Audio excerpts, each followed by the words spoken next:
In the Saudi Arabian capital of Riyadh, 6 Arab leaders meet to formulate yet another plan they hope will at last bring peace to the Lebanon. President Anwar Sadat, there to defend Egypt's position, but also striving to agree on terms for the Lebanon's 55th ceasefire. As the politicians were preparing to talk, squadrons of Syrian tanks were rumbling into position for a new offensive against the Palestinian forces, and the Syrian leader, President Assad, was only able to attend the meeting at the last minute. His troops were pinning down Muslim leftists and Yasser Arafat's Palestinian guerrillas.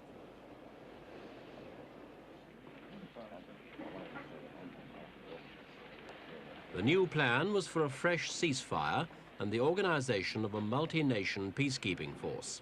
The leaders were hopeful, but in Beirut, nothing had changed.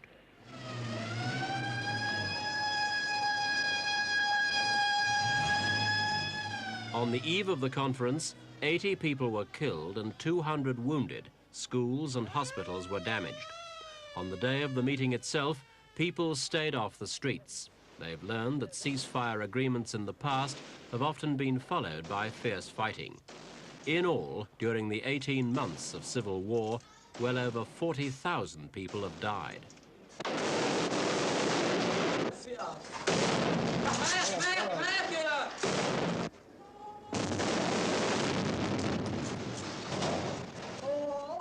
There's no normal life left in the country's towns and cities. The services and supplies that used to be taken for granted have now all disappeared. Little food and water, no electricity or transport. Nowhere is safe, and the only people seen on the streets are soldiers, guerrillas, or looters. Most families have left what remains of their homes and possessions and fled, some away from Lebanon completely, to Israel. One of the busiest crossing points is at Hanita, at the coastal end of Israel's northern border with the Lebanon.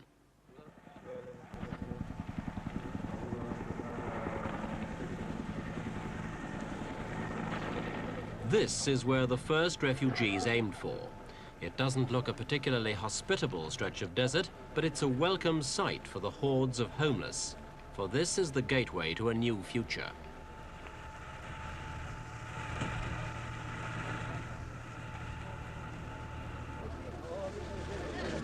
Early this year, disorganized bands of refugees began slipping illegally across the border, some for medical treatment. Sensing the propaganda value of aiding the stricken Lebanese, Israel began to allow them through. And then the government announced a new policy to give the refugees all possible assistance. The trickle became a flood, and now the Israelis have established special facilities to cater for them.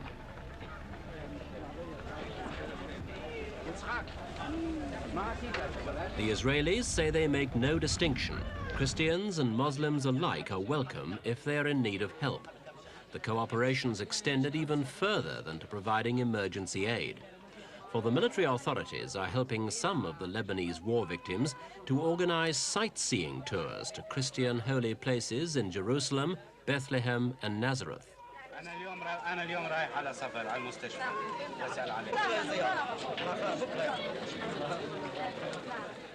When refugees arrive at the open border, formalities are kept to the minimum. There's a search for weapons, and newcomers are obliged to identify themselves with a photograph. Apart from that, there's as little fuss as possible.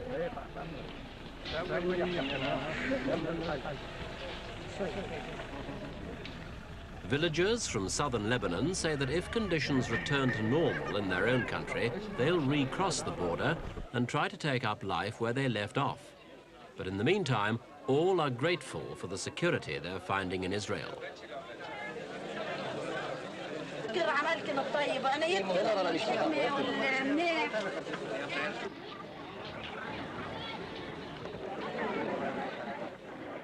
Relatives of refugees already settling in Israel are able to visit with simple permits.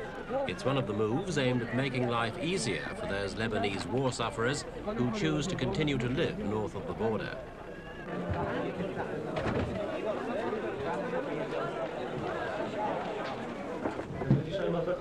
Movement inside Israel is unfettered for all displaced Lebanese who obtain an official permit with a special stamp bearing the words "Good Fence Policy." The scheme's the responsibility of Israel's defense minister, Shimon Peres. The organization of aid at several posts has been led by Peres, who's also made a number of personal visits along the border.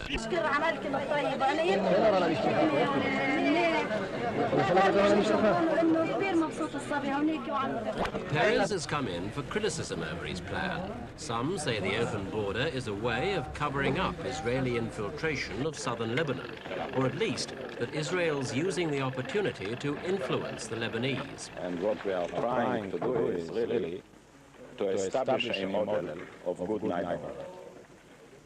I must say that all of us on both sides of the fence are rather encouraged by this experience. It is a responsible one, no strings attached, of a human nature. It expresses exactly our desire. It represents very well the needs of the people across the frontier. So, often their first priority is medical attention. Some need routine care, the young and the very old. For others, the journey to the border has been too much. In addition, Peres has ordered the army clinics to immunize children against polio when they arrive.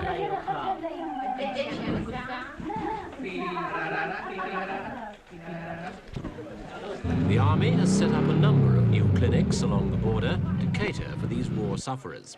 Israel's also sending medical supplies across the border into Lebanon for village doctors who run short and who can't get fresh stocks within their own country.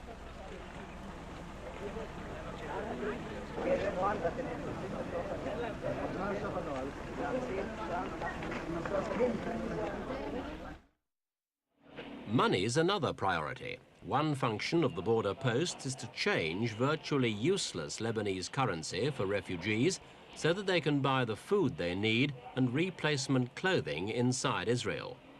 The service also helps merchants who buy in Israel and take goods back across into the Lebanon.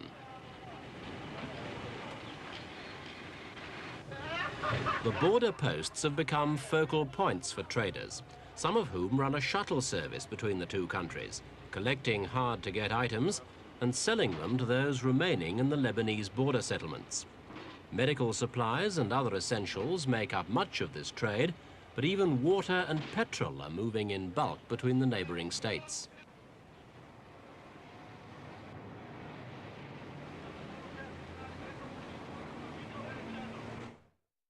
It's a two-way system.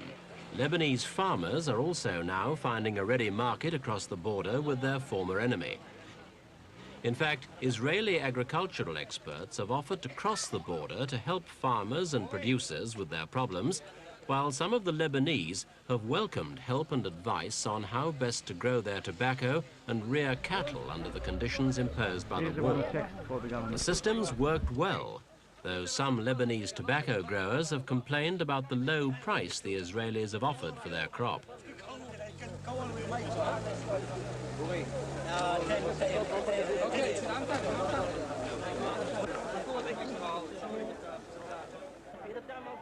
During a visit to Hanita, we asked Mr. Peres how much free movement the Lebanese were allowed. And walk into a supermarket in an Israeli town? There were virtually no Nobody stops them. nobody stops them, everything is open, and we are trying to meet their needs in the most human approach and good neighborhood spirit. Do you feel that this will leave a reservoir of goodwill among the Lebanese for Israel? Let me put it that way. There are no strings attached, no payments, it's free of charge, and we don't expect any return. If something good will happen, it will be a bonus. But the basic reason is representing our own concept, how neighbors should live, and it's not a calculated move politically or otherwise. What is the possibility that this arrangement will turn into something more permanent, like the open bridges with Jordan? As far as we are concerned, we shall encourage it by all means, and I do not see any reason why something parallel to the experience we have gained in the Jordan River won't be repeated here. So the character is different, and for that reason we call it the good fence policy. Machine guns on the Israeli side, but the Lebanese border appears undefended. It doesn't need to be. The Israeli troops here have made good friends of the Lebanese, the Christians and Muslims. There are even telephone lines now between the two sides, though there's no truth in Russian reports that Israelis have actually occupied villages on the Lebanese side. Whatever Israel's motive for helping the southern Lebanese, it's ironically timed. Here are two traditional enemies cheerfully cooperating, while the Lebanon to the north is torn apart by warring factions of its own people. If only the example of coexistence between these border neighbours could be followed, then all the refugees could go safely home.